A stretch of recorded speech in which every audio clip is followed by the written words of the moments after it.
Hello and welcome to Property Mastermind Podcast, episode 174. How much money can you realistically make doing property development? We're going to unpack that this week and let you know what's possible. So let's jump on into episode 174.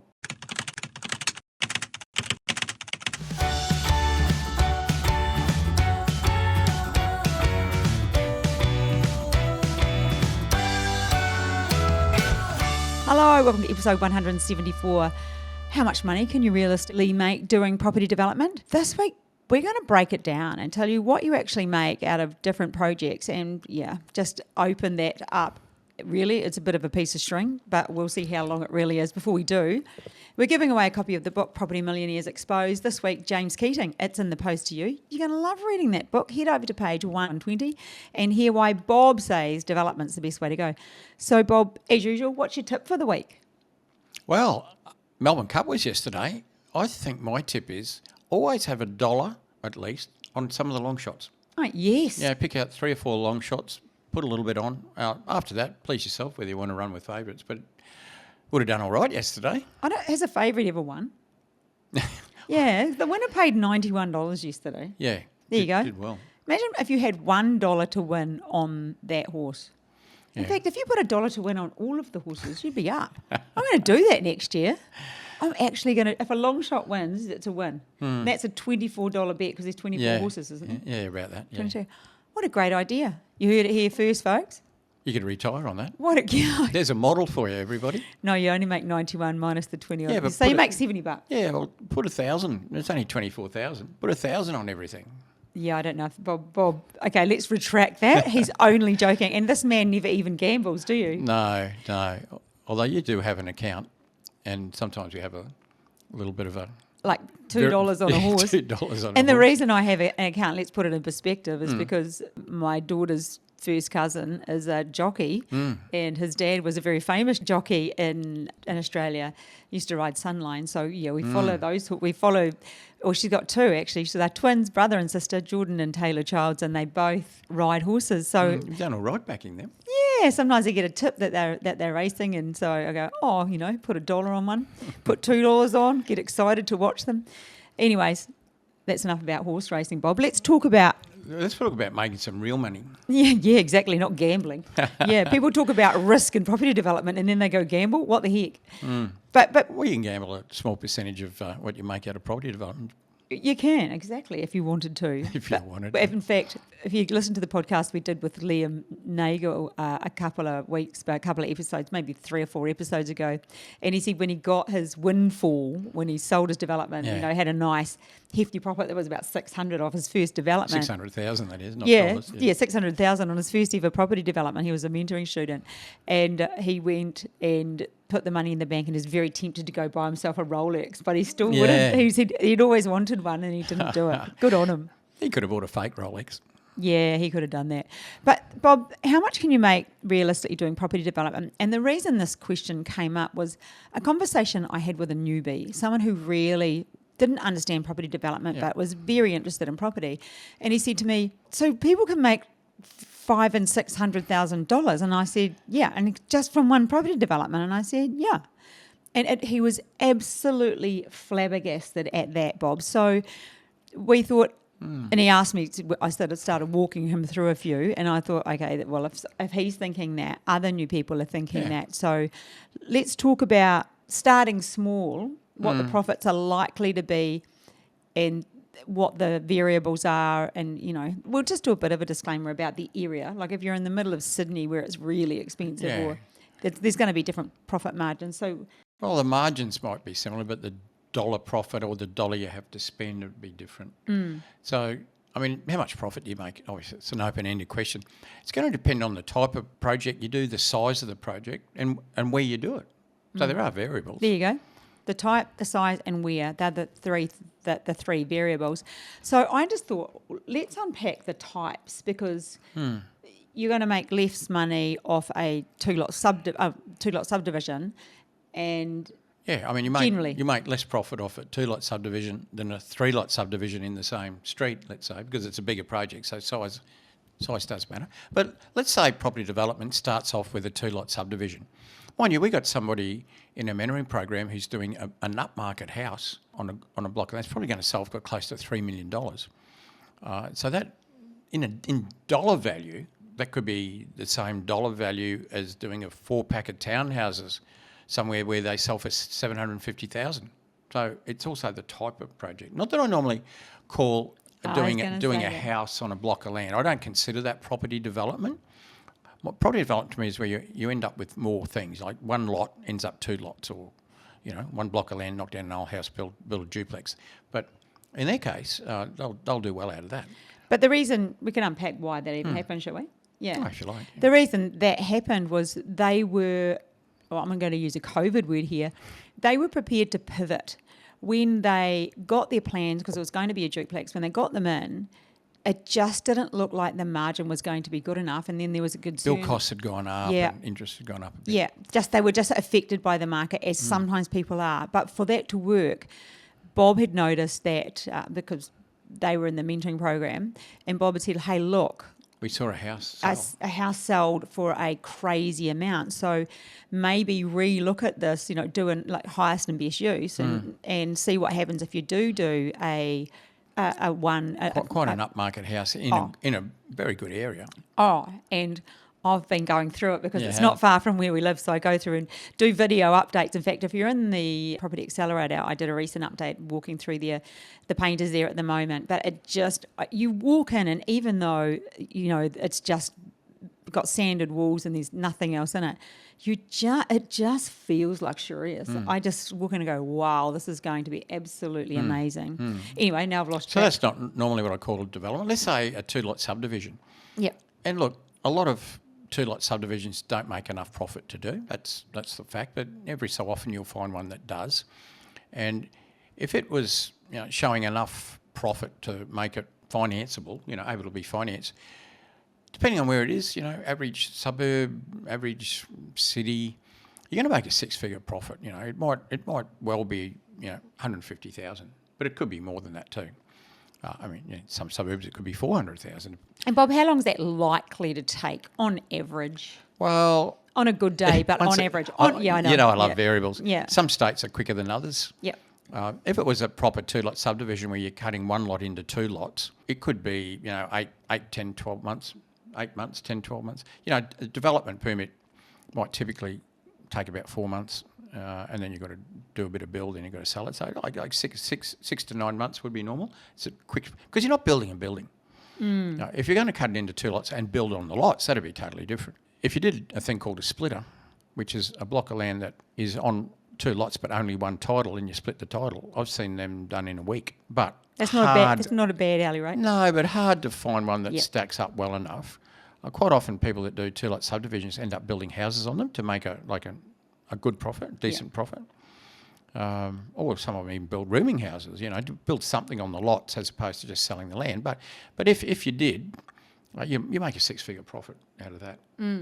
For not many hours work over a shorter period of time, so definitely worth it. So for not many hours work, make a decent profit. Okay. I often compare it to people's wages. I think the average full-time wage in Australia is somewhere around $90,000 a year. And so if you could make $150,000 and do not much work, and like if I told you a number of hours in that, it's ridiculously low because you've got other people doing all the work for you. Surveyor, civil engineer, real estate agent, they're doing most of the work.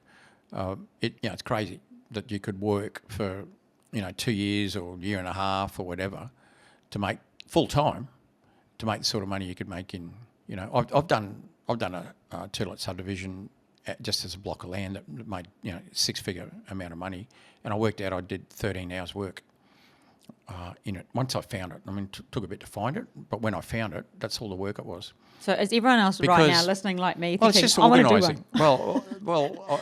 I had a planner surveyor did all the approvals all the way through. Civil engineer did all the design. And I got him to oversee some of the, it's only minor construction, service connections and that sort of thing. So I really just paid people to do nearly all the work, and took a majority of the profit, which is what developers do. And there was nothing to be built. Yep. It's pretty simple. So that's your splitter. Other than, some services. So, you move up from that. What might be the next thing? Well, look, it could be a two-lot subdivision where you build houses on the lots, or it could be a duplex. There's probably not a lot of difference between the two. I mean, a duplex is typically, or dual occupancy, it's called different things, it's often the same thing, where you build, let's say, 2 units on a block of land and end up subdividing it into 2 different titles. That's pretty common, duplex. Or the other way around is if you cut a block of land into 2 titles and then build 2 separate houses on it. And once again, it depends on where it is and the suburb. You know, I don't even know if you could do it, but I mean, if you went to, Neutral Bay or Potts Point or somewhere in Sydney, found a block of land and could cut it into 2 and build 2 houses, you'd be spending, God knows, I can't even imagine the amount of money you'd spend. But then it could be a suburb in a rural town that might be worth, cutting a block of land into 2, so Bob, a lot less money. And that's a great point that you bring up there. It could be a lot in a rural town, because when we think, and you just brought up Potts Point, which if you bring up any central area, like even in Newstead in Brisbane, or what's a similar in, what's the one in Melbourne would be?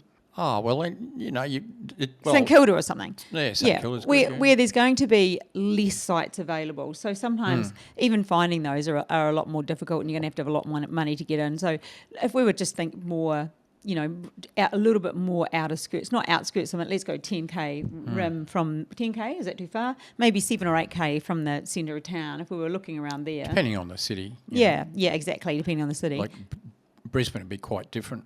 Brisbane, you might be looking 10k's of the CBD, whereas in Sydney, you're still in extremely expensive real estate 10k's out. What about Melbourne at 10k's? Oh, yeah, similar.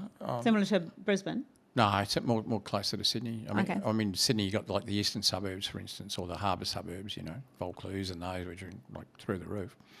So it does depend where you do them. But I mean, typical, the sort of people in our community that do projects, a lot of those are in the middle ring type suburbs, middle of the market type things that are affordable. Obviously, not many people join our mentoring program even with like $10 million sitting in their back pocket. Some have joined with $10 in their back pocket, but have learned how to creatively structure deals and use investors and joint venture partners and that sort of thing. So, it can be done. But how much money can you make? Look, let's say a duplex, and it would depend on how top end the duplex is. But a lot of sort of seaside type suburbs where you got, let's say, a duplex unit could sell for $2 million. Out of that duplex project, you're probably going to make 550,000 So profit. 2 million each side, 2 million for one, 2 million for the other. Profit about 500,000. There you go. That'd be pretty normal. Today's market, 2024. Yeah, of course, yeah. Don't listen to this in 3 years' time and come back at us. No. Yeah. Same thing, but like it could be a 2-lot subdivision, build 2 new houses on that. I mean, it's similar sort of money, profit you could do with that. There's a bit more flexibility in doing the 2 lots and 2 houses. Because if you do a duplex, you have to buy the block of land, first of all, but then you've got to build both buildings and before you can subdivide, get a title and sell. If you were doing a 2-lot subdivision and building houses, you have to cut it into 2 lots, but you might just build a house, then sell it, and then build a second one and sell it. So that's called staging. Yeah. Well, yeah. A it takes longer to do that, but you're only building one house at a time, whereas a duplex, you've got to build both. And so it'd be easier for your cash flow, and you could get by with putting less money in, borrowing less money. Makes it a longer project, but you could use your profit out of your first one to reduce your debt on your second one. So there's a bit more flexibility in doing the 2-lot subdivision, 2 house builds. But of course, you could do a 2-lot subdivision, sell one lot, and build on the other one. There's so many variations you can do. But I think it's good that you pointed out, roughly, if you're going to sell at the moment for about 2 million a side or 2 million a house, then your profit would be likely around. Yeah, and that's what we call about a 15% return on cost. It's not 15% return on your money. It's a lot more than that because you're borrowing money. So you're using gearing. The financier might be putting in 70% of the cost, 75%, and you're putting in 25 to 30%. So you're getting that gearing, that sort of 3-to-1 gearing from the financier. So when we talk about a duplex might return 15% return on cost, it means your profit is 15% of your total cost. But your total cost could be 3/4 funded by the financier and 1/4 by you. So that could suddenly be up 3 to 4 to 1 on your 15%. So it could be 45 to 50, 60% per annum return, or overall return, I should say, investment. So we don't always look at interest rate returns on our funds as developers. We do as investors. No, do you know what? That's funny because as you're saying that, I thought to myself, I have never heard you say that. And I'm calculating, I'm like doing it, I'm like, oh, okay, yeah. But I also thought, I almost want to see that on a whiteboard so it cements into my brain. I know what you're saying, but we mostly don't talk about that as developers. We Not never as do. developers. No. Investors do, All or the even time. when we're talking to investors, Yeah. we often talk about that. If they're getting a return, not so much. Return on their investment, return on cost, those sorts of things. It could be an interest rate return for a period of time. It could be a profit share, which is often the case over a period of time. And so some investors who aren't sort of developers, they're not interested in developing, don't want to become one, but do want to make money. And they invest in developments where you can make a lot more money than investing in most things, for sure, as you know, because that's what you do in our organisation. And one of the many things you do is you deal with investors on our own developments. Yeah. And as you know, a lot of them like to know what is the return on my funds as opposed to how many dollars do I get back, sort of thing. Yeah, but it's varied. And some people like to see all of those numbers. I want to know that one and I want to know that one and I want to know that one. Well, that's a personality trait. Yeah, some people just like to know everything. I kind of would like to know all of those things. I don't know why, just as a bullet point, but it's nice to understand it. Yeah, but yeah, it was kind of the first time I've heard you say it. So we've gone to duplexes or two separate houses, and then if we stepped up from there to say 4 townhouses, what's the different? Let's go from 4 to 6 to 10 townhouses, Bob. Let's talk about that variance. It's fairly proportional. Yep. Like, let's say you did 4 townhouses and down the road you did 8 townhouses. Yep. So it's twice the size. Mm-hmm. Your profit's going to be twice the size. There's a few economies of scale, but what you'll find is that you end up making more out of the 8 than the 4. And part of the reason for that is construction time. It doesn't take twice as long to build 8 as 4. Because quite often it's a different type of builder that builds like slightly larger ones. And like, I'll just make it up, you might do a 4-pack in a 12-month build, but you might do an 18-month in a 16, 17-month build, So that times, that money saving, because I just want to clarify, because when you said you're going to make twice as much, people are thinking, well, you're doing twice as many. But you're saying you also make more than twice as much. You make more than, and is that mostly because of the interest rate? Or is part of that, yeah, because if you build it quicker, if you build 8 quicker than 4, you're interest. Saving on interest. But what's the other reason? And well, also to do with like your consultants, like the consultants that you use, your architect, you're spreading engineer. out that cost over more properties. Often they don't quote on a per unit basis. Yeah. Sometimes they do. But also the amount of time. Like if you did 2 4-packs, one straight after the other, it's going to take you a lot longer than doing an 8-pack. Like just getting 2 lots of development permits, 2 lots of building approvals, 2 lots of construction and so forth. So, yeah, but I mean, it comes back to what you can afford to do as well. But like, maybe you can afford to do a 4-pack yourself, but you could bring an investor in to do an 8-pack, and depending on whether you're paying, it's a profit share arrangement or it's just an interest rate. And it depends how quickly you get approvals. So, yeah, but between the profit share or the interest rate, you're going to make more money doing the more. If the shorter the project, the better you are off paying an investor an interest rate just for the money and not cutting them into a profit share. Good tip there, Bob. Say it again. Well, the quicker the project, the more profit you'll make as a developer if your investor has just paid an interest rate return on their money than if they come into the deal on a profit share. Yep. There you go. You heard it. But the longer project, you're better off on a profit share basis. So, but you can fiddle with your feasibility and work that out yourself just by, fiddling around with the time your project takes. We do have a feasibility calculator too. If you ever wanted to jump onto our website, or you can send me an email and I can. That's for sale, obviously. I think it's $297. It is I shouldn't think it is $297. But it comes with a great tutorial, and it's a great way to, like Bob said, you just change your numbers around and you get the answer to what you need. But back to dollar profit. Let's say 4 townhouses, you're probably looking, if you can, as close as you can to getting what we call a 20% return on cost. So that's your profits, 20% of your cost. Once again, that that percentage has got nothing to do with the interest rate return on your funds as a developer. So let's just say you did a 4-pack of townhouses and they were worth $1 million each, at the end when you sell them. So you'll make sort of $600,000-700,000 out of that, typically, just in pure dollar terms. Things that can help you make more profit would be if you bought a site that already was approved, it had a development approval, because then you're saving time. Occasionally you find sites that got a development approval and a building approval, but you have to look pretty closely at them, because quite often those sites are overpriced. But, if the price is good, you're saving yourself a lot of time. Time is interest. That's a good thing. There are also some fast-track ways of getting development permits in some areas, like a CDC, and it's around in parts of New South Wales, of course. That can be very quick to get your permits. That's going to save you time. Risk Smart in parts of Queensland, Brisbane, where you can get fast-track approvals. Well, some councils are just fast and some councils are slow. And so that all affects your profitability as well. The quicker you can get approvals, the better. Or you might get an extended settlement. You might get a site that you don't have to settle for, 9 months or 12 months, so you can get all your approvals while you're waiting. But you don't even have to own it.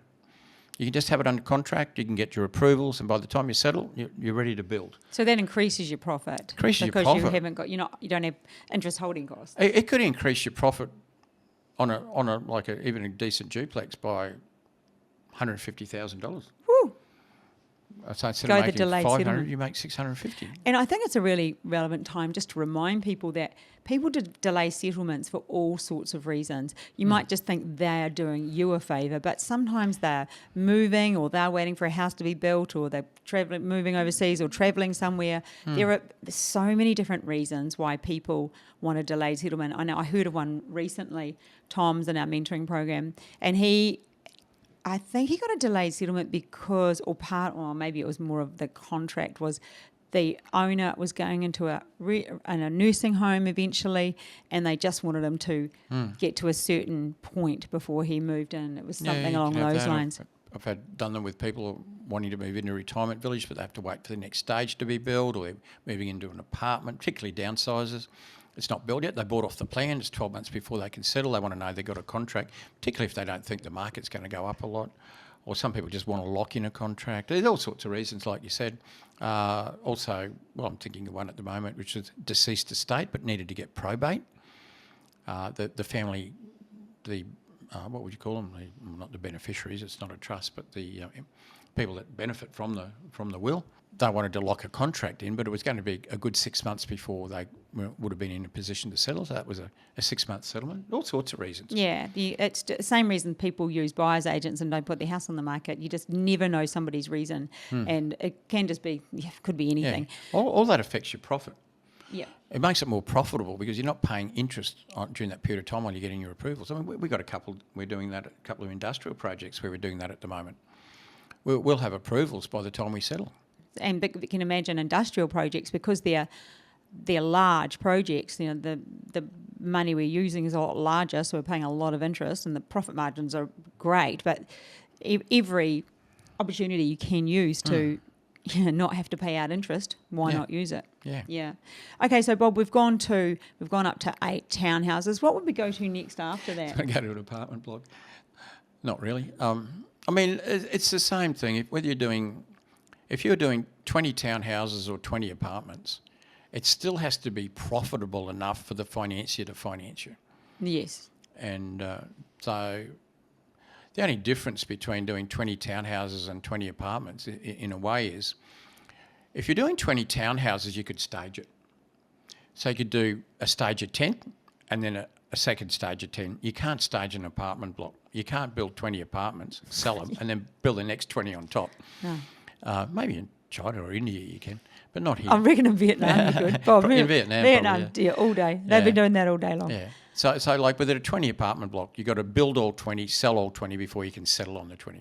With the townhouses, if you think about the staging, I mean, you could even build 10, sell them, and use your profit to finance the next 10 and really reduce your debt, and which obviously helps your profit because you're reducing interest.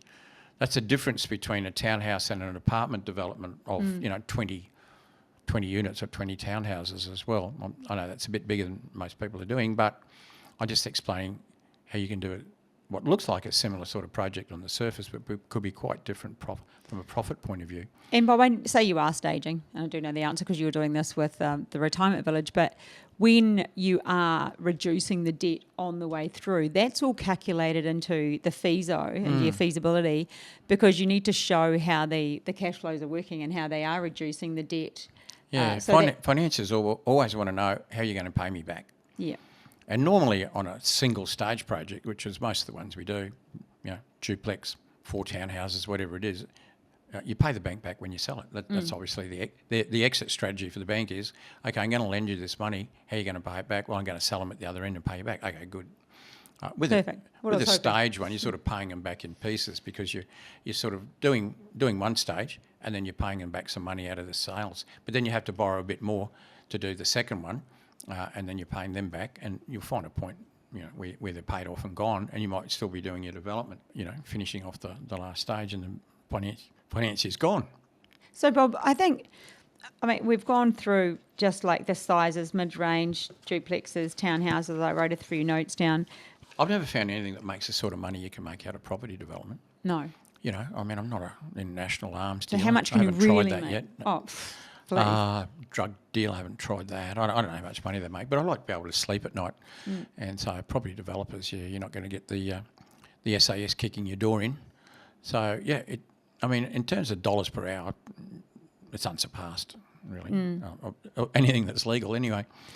And I think that the interesting thing is for that new person I was speaking to is just opening your eyes to what's possible for people, everyday people like you, me, Bob. We're just like normal people, and you can do property development, and that can be life-changing stuff. So yeah, it often is. And, don't try and retire off your first project. No. Don't get too big on your first one. Make it a good experience. Make some money. Learn a lot from it. Get some help if you haven't done one before, or you could end up not doing the second one. So back to the variables. Type of project, location, size, it's all got to do with the profit, but the profit's excellent. Even if you bring it back to interest rates, comparing it, it's not as safe as having your money in the bank at 4.5%, but like you're only going backwards if you're doing that anyway. Yeah. With inflation and tax, and who wants to do that? So, yeah. And the beautiful thing about property development is you can learn how to be a property developer, and you can do it, but you can make money out of property development by being an investor in a development. Yeah. And you could be an investor in a development and make half the profit and do none of the work. How good's that? That's so good. So you're making money out of property development without being a property developer, but you're using the mechanism or the structure or the utility of a property development to make the profit. And you can do both as well. I mean, I've done both. If you're a developer, you're both. Yeah, you can actually choose to invest in other people's projects. Yeah, you can invest in your own. There's so many different opportunities available. And the nice thing about understanding property development, it makes it a lot more relaxing for your brain when you're investing in somebody else's property development. Well, I find I do like sort of knowing how and what it works, what it actually means. Yeah, you've just put a couple together yourself on the investor front that show like returns to investors that they're not used to seeing. Yeah, substantial. Well, you put them together, I go get the investors. Yeah, so you did Aaron and I. Yeah, you guys do that side of it, and I do that side of it. But I think what we really want to say is that there is a lot of money to be made from property development, or even investing in property developments, and just do it right. Yeah, just do it right. I think that's it, Bob. I think we can wind this one up. All right, people, go and go forth and develop. Go forth and go forth and develop. We will catch you again next week, and feel free to reach out and have a chat with me if you're interested in learning more about property development from Property Mastermind. All right, bye for now. Bye now.